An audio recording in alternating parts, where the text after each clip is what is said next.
है, ध्यान रखना। बहुत से लोग हैं, लेकिन सबके जीवन पर शायद 9 दिन बीत जाए, 10 दिन बीत भी जाए और भगवान की कृपा ना बरसे, और 10वें दिन आदमी आता है दौड़ते हुए, हाफते हुए, क्या करे भाई साहब 9 दिन तक के बड़े व्यस्त थे, बड़े इतना दिक्कत थी, इतनी झंझट थी, इतनी परेशानी थी, यहाँ जाना हुआ, फिर वहां जाना पड़ा, फिर वहां जाना पड़ा, और 9 दिन निकल जाते हैं, और फिर आखिरी टाइम आदमी आता है और प्रसाद ग्रहण करके चला जाता है। भाइयों बहनों, कहने का तात्पर्य क्या है, कहने का मात्र इतना सा मतलब है कि जिनके जीवन पर भगवान की कृपा होती है वही इस पावन धर्मानुष्ठान में आ सकते हैं, वही बैठ सकते हैं, वही अपने जीवन के मूल सूत्रों को समझ सकते हैं और सुन सकते हैं। और कभी कभी आदमी होता है, आदमी सोचता है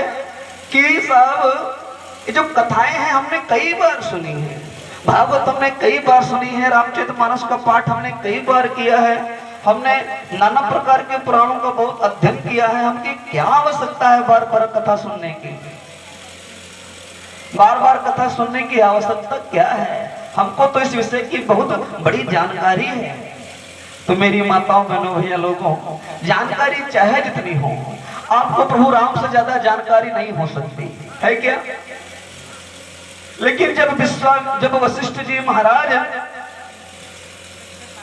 बुलाते थे सबको कथा सुनाने के लिए,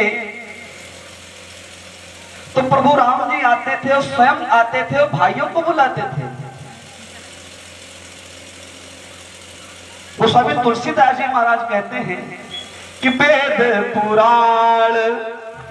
वशिष्ठ बखाने, वेद पुराण वशिष्ठ बखाने, वेद पुराण वशिष्ठ बखाने, वेद पुराण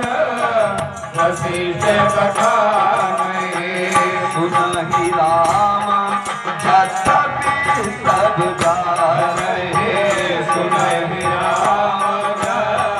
जपति सब गाए, सुनहि राम जपति सब गाए।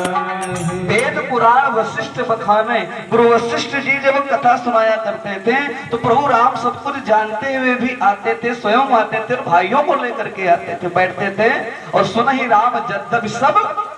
जाने, सब जानते हुए भी कथा का श्रवण करते थे। क्यों श्रवण करते थे? कि मेरी माताओं बहनों भैया लोगों, इन कथाओं के श्रवण से व्यक्ति के जीवन का अज्ञान मिट जाता है, अंधकार मिट जाता है। जैसे भोजन करना रोज आवश्यक है, जैसे नहाना रोज आवश्यक है, जैसे कपड़ा धोना रोज आवश्यक है, जैसे कंघा करना रोज आवश्यक है, जैसे नाना प्रकार के क्रम करना आवश्यक है शरीर की शुद्धि के लिए, उसी प्रकार के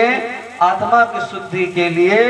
रोज कथा सुनना चाहिए कि नहीं सुनना चाहिए, सत्संग करना चाहिए कि नहीं करना चाहिए, यज्ञ करना चाहिए कि नहीं करना चाहिए, भगवान की पूजा करनी चाहिए कि नहीं करना चाहिए। लेकिन आदमी कहता है कि हमने बहुत कुछ कर लिया, अब करने की कोई आवश्यकता